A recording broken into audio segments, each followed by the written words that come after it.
Hi, Josh here from Framelines. Today, Shane and I are here with MPB to look at the Fuji X100 series.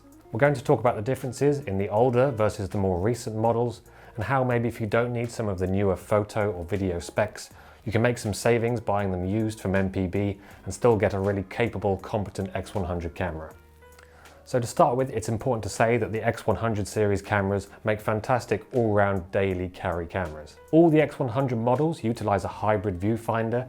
This allows you to easily switch between an electronic viewfinder where you can see your exposure in real time and an optical viewfinder where you're looking straight through a piece of glass. I really love this feature, and it really, I think, gives you the best of both worlds in terms of a viewfinder and overall user experience. The models also share the same Fuji 23mm lens, and they have a bright, fast maximum aperture of f2.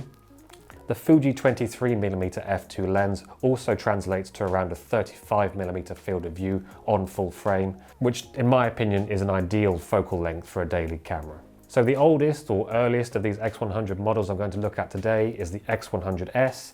It came out in 2013. So the X100S shares the fantastic vintage Fuji design. We have these analog buttons and dials, we have the manual aperture ring, we have the hybrid viewfinder. It does have a 16 megapixel sensor, which is still extremely competitive even today, especially when paired with this very sharp Fuji 23mm lens.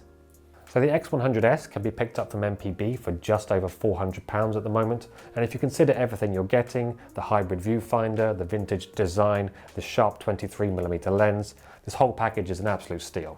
So a more recent X100 model is the X100F. This came out in 2017, and it's the X100 series camera that I've used the most, shooting it solidly pretty much every day for nearly 2 years.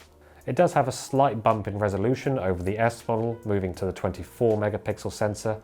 However, for the day-to-day, I think you'd be hard-pushed to notice the difference, maybe if you crop in a lot or do some pixel peeping. The X100F does also utilize a newer battery, meaning you get more shots per charge. Again, this doesn't translate to a huge difference in the day-to-day. So now I'm going to pass over to Shane, who's going to talk about the X100V.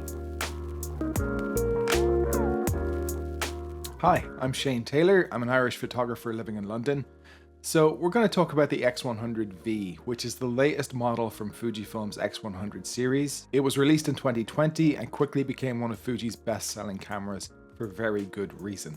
In terms of upgrades, the X100V has a redeveloped 23mm lens, which is noticeably sharper, especially when taking portraits up close at a shallow depth of field, which was a problem with previous cameras in the series. The X100V now has a flip screen for the first time in the X100 series, which is very useful for getting camera angles very low to the ground or above your head, and it gives you a bit more flexibility. It has the newest X-Trans sensor from Fujifilm, which is 26 megapixels, so plenty of detail and plenty of dynamic range, the most you're going to get from the X100 series. And with the newer chipset and redeveloped lens, the autofocus speed is the best you can possibly get from the X100 series. It can achieve focus more quickly and track subjects more reliably than any other camera in the series. And the newer chipset also means that in general, the operation of the camera is a lot snappier. Navigating through menus and using playback to review footage and pictures is much quicker. Compared to the X100S, the X100V is a big upgrade, especially in terms of autofocus speed and the general operation of the camera. It just feels like a snappier, newer, more modern experience. However, compared to the X100F, which is the previous model, the upgrades aren't that significant. It has faster autofocusing, it has a flip screen, it has additional movie modes, but you might be better off going with the previous model and saving a bit of cash.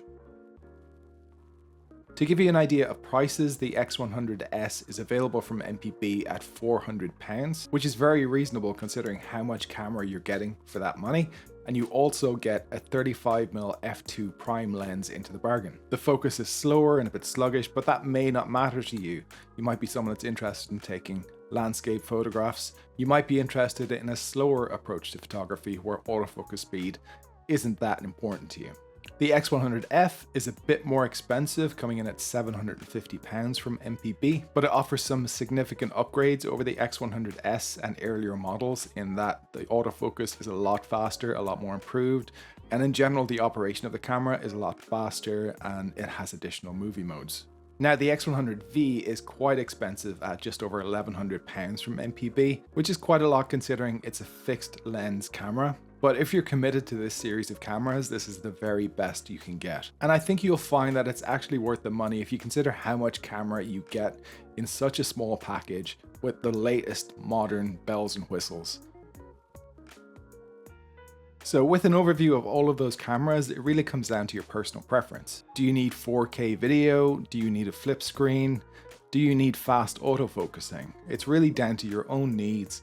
And I think this is where the X100 series shines, in that you can pick a model that fits your price bracket and your requirements. So that's it. Thanks for watching. If you own an X100V, let us know in the comments how you like it. If you've maybe upgraded in the past, let us know your thoughts on that. Thanks for watching and see you next time.